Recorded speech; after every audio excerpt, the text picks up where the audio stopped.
much. It's good to be in Incheon. It's good to be in Incheon. Thank you very much.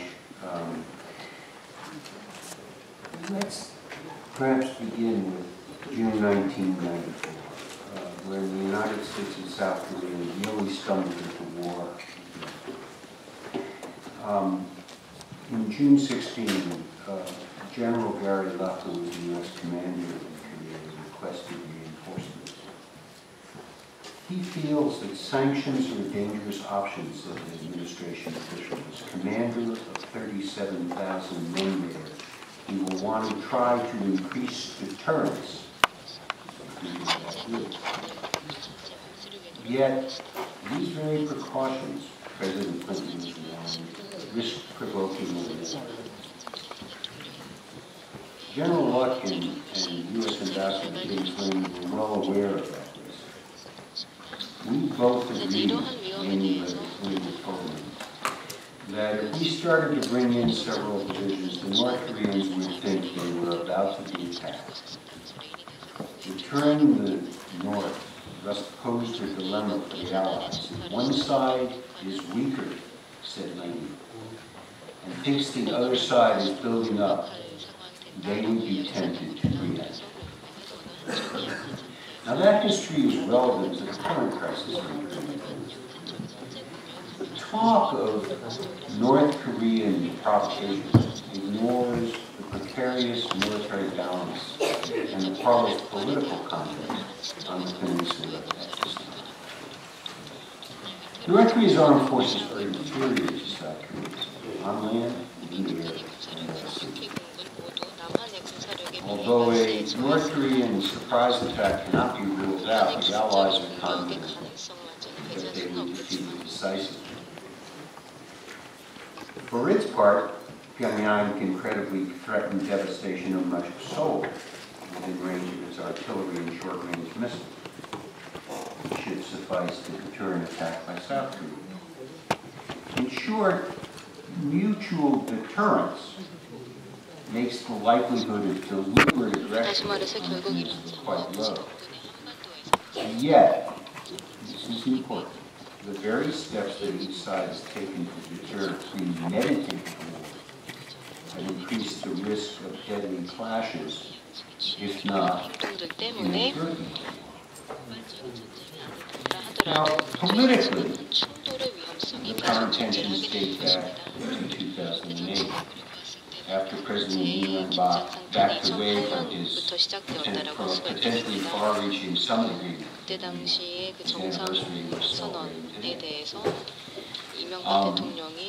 That declaration included a pledge to discuss ways of designating a joint fishing area in the West Sea to avoid accidental clashes and turning it into serious, and also to discuss measures to military conflicts. Yet, determined to display toughness toward North Korea, President Lee also abandoned engagement prevailed on Washington.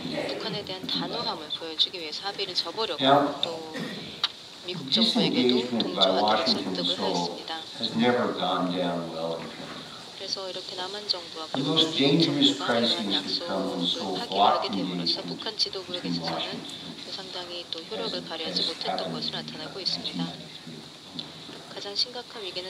Even worse, the transition to a new generation of leadership Who's talk in Seoul about impending collapse of North Korean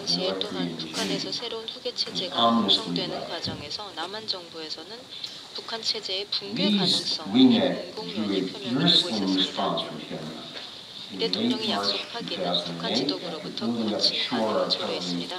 2008년 3월 말 서해 인근의 연합부대를 구축한 후에 북한은 남한 선박의 북한령의 침입을 비난하였고 아시다시피 북한에서는 이 북방 한계선을 수용을 하지 않고 그리고 또 지도를 인정하고 있지 못하고 있기 때문에 북한은 이것을 자국의 영해다라고 이야기했었던 것입니다. 어쨌든 이제 이러한 문제가 발생을 하게 되면서 결국에는 The North also 이 called for a 문제가 permanent 지속이 peace treaty 되면 얼마나 to place the 위험한가를 arms 다시 한번 보여주었다고 할 수가 있겠습니다. a step 또 그런가 that 하면은 the 북한에서는 그 지속적으로 휴전 협정을 대신할 항구적인 평화 Now, 협정의 책을 the 요구해 waters 왔는데 이것은 of the 이명박 West Coast 정부에서는 here have 받아들이기 been troubled 어려운 since the 것으로 end 여기고 of the 있습니다. Korean War. 물론 한반도 서부 해안에서의 분쟁은 한국 A 전쟁이 heated 끝난 war 이후 wars 지속되어 왔습니다. then erupts in 2009. 그러다가 이제 On 2009년도에 또 뜨거운 논쟁이 시작이 되었습니다. 1월 17일 날 한국 국방장관이 제3차 서해 교전의 발발 가능성에 대비해서 모든 만반의 준비를 하고 있다라는 발언에 대해서 북한 군사 대변인은 우리는 서해의 우리 측 해역에 대한 침입이 계속되는 한 이미 전 세계에 선언한 바와 같이 서해에서 군사 분계선 확대를 견지할 것이다 라고 경고를 한 바 있습니다.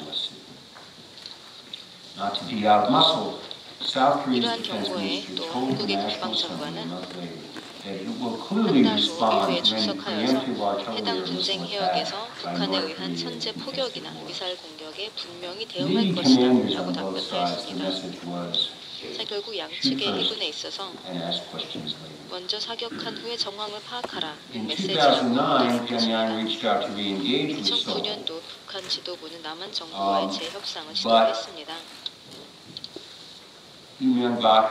하지만 이명박 대통령은 이것을 거부를 한 것이죠. 자,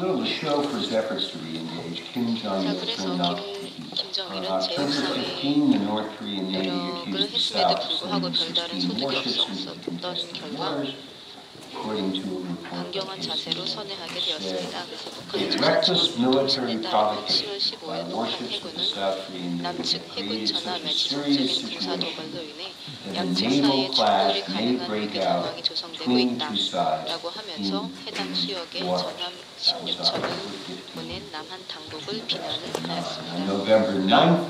이게 10월 10일 2009년도에 있었고요. 이제 그러다가 2009년 11월 9일 날 실제로 이러한 충돌이 발생을 하게 되었습니다. 그래서 사실 이 14 남북 정상선언에서 방지를 하고자 했었던 그러한 충돌이 발생하게 되었었던 겁니다. 북한 순시선이 북한에서는 통과하자 남한 해군 함정이 경보 사격을 가했습니다.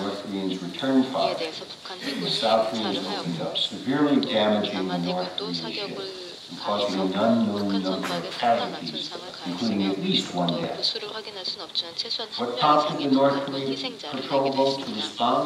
그렇다면 경보 사격에 대해서 북한 순시선이 대응한 이유가 무엇일까요? 북한 승무원들이 공격받고 있는 것을 생각을 했을까요? 이유는 전혀 알 수가 없습니다. 그래서 천안함에 대한 북한의 공격은 바로 11월 9일 교전에 대한 보복이었다고 할 수 있겠습니다. 북한 지도부가 남한에 대해서 사과 요구를 했는데 이것이 받아들여지지 않자 11월 10일 북한의 노동당 기관 지휘는 남한군은 서해 북쪽 해역에서 그들이 저지른 중대한 군사 도발에 대해 엄중한 심판을 받을 것이다 라고 경고를 했습니다. 그리고 북한 소식통에 따르면 5일 후에 김정일은 고위 사령관과 함께 남포 해군 기지를 방문해서 죽을 각오로 싸울 수 있는 해군 특공대를 훈련할 것을 명령했다고 합니다. 그러고 나서 이 명령이 수행이 되어서 천안함이 공격을 받게 된 것입니다. 자, 그렇다면 북한 지도부가 보복을 선택한 이유가 무엇일까요? 아마 제가 생각하기에는 북한 지도부의 관점에서는 군사력 균형의 불안정한 상태 때문에 북한 지도부의 억지력의 회복이 필요했었던 것 같습니다. 이것이 다가 아니라 더 많은 문제가 서해상에서 발생하게 되었습니다. 남한 정부는 1년의 군사훈련을 통해서 억지력을 강화하고자 했었습니다. 남한 당국의 억지력 확보를 돕기 위해서 미국이 군사훈련에 동참했지만 그래도 미군은 서해의 해당 수역에서 이루어지는 훈련에는 참가하지 않았습니다. 그리고 2010년 8월 9일 남한 당국이 이 지역에서 5일의 훈련을 마친 후에 북한은 이 수역에 110발의 포발을 포탄을 퍼부었습니다. 9월 29일 비무장지대의 초소에서 북한 병사가 기관총을 떨어뜨려서 실수로 총이 발사되었으며 이에 남한의 군대가 Later 여기에 that 응사를 fall, 하였습니다. after Seoul announced 그해 it would 가을 conduct a 남한 series of 정부가 live fire 서울에서 2년의 exercises in 실전 the West 훈련을 East. 수행할 것이라고 Pyongyang 발표했을 때 used the hotline for 또 warning 북한 not to. 지도부는 핫라인을 When 통해서 the South 훈련을 Koreans, 수행하지 말 것을 undeterred, went ahead 강하게 on 경고를 November 했습니다. 23, the 남한 North 정부는 이를 Koreans, 거절하고 11월 instead of 23일 striking in 훈련을 the heat of 시작을 the 하자 moment, waited for over an 북한은 hour 즉각적으로 before